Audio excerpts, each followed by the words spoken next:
What would Kurt Cobain have thought of Green Day's breakthrough album, Dookie? He might have had mixed feelings. On one hand, he might have appreciated Green Day's energy and the album's themes of disillusionment and alienation, which also resonated with many young listeners in the same way Nirvana's music did. However, Kurt Cobain, who often struggled with the commercialization of grunge and punk, might have been weary of Green Day's rapid rise to mainstream success. Despite this, he likely would have respected their ability to connect with audiences through their music's honesty and simplicity, mirroring his own songwriting philosophy. Green Day's album Dookie was released in 1994, and it was a breakthrough for the band and a pivotal moment in the pop-punk genre. The album's raw energy and catchy melodies quickly resonated with a wide audience, leading to massive commercial success. Dookie was primarily written by frontman Billie Joe Armstrong and features lyrics that explore themes of boredom, anxiety, and disillusionment, which struck a chord with young listeners at the time. The album's sound blends punk rock with pop sensibilities, incorporating fast-paced rhythms and straightforward guitar riffs that were heavily influenced by bands like the Sex Pistols and the Ramones. Songs such as Longview, which addresses the boredom of everyday life, and Basket Case, which tackles feelings of anxiety and mental instability. These songs became iconic tracks, helping the album gain significant airplay on MTV and radio. Critics and fans alike praised Dookie for its accessibility yet rebellious nature. Its themes of frustration and apathy, along with its catchy hooks, helped the album sell over 20 million copies worldwide and cemented Green Day's place in punk rock history. Beyond its commercial success, Dookie helped shape the sound of pop punk in the 1990s and influenced many bands that followed. In 1991, before Nevermind catapulted Nirvana to fame, Kurt Cobain, Dave Grohl, and Bikini Kill's Kathleen Hanna attended a Green Day show at Olympia University's dorms.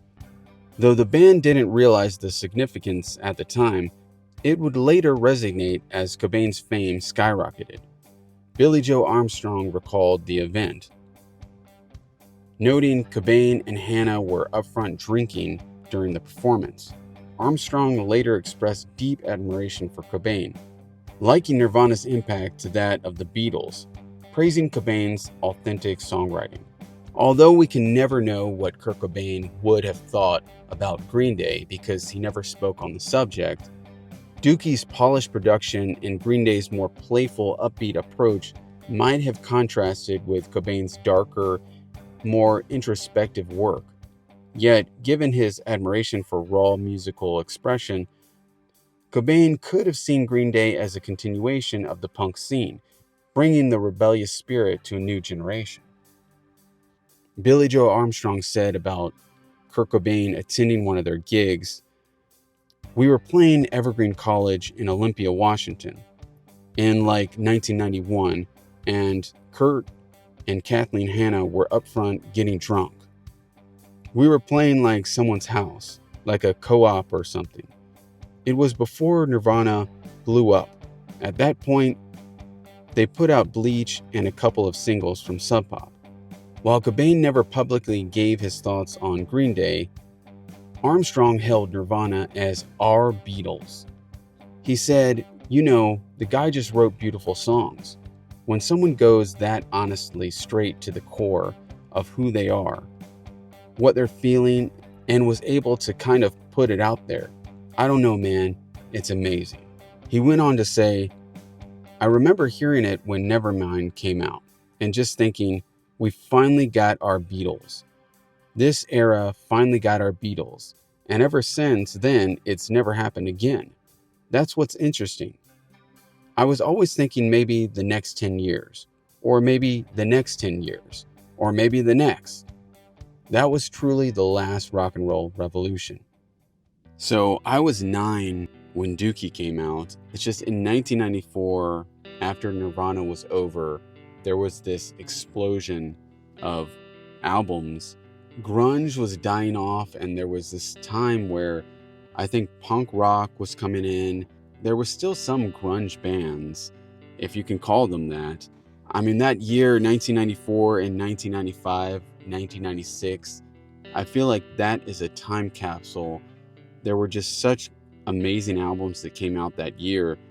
The Smashing Pumpkins, the double album, of course, Green Day's Dookie, Bush, they came out with 16 Stone. I still think that's a great album. I loved that album when it came out. Of course, Weezer, the Blue Album, Offspring, Smash. I think Green Day's Dookie and Offspring's Smash album really define that time frame for me. It's such a nostalgic feeling to listen to them and actually look at the artwork. Stone Temple Pilots, Silverchair, No Doubt, there was Oasis, Rancid, Sublime, Blink-182, and AFI.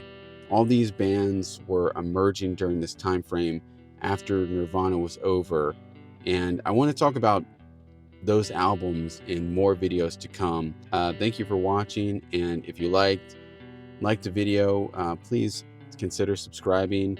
Leave a comment about an album that you enjoyed during that time frame after Nirvana ended in 1994, and thanks.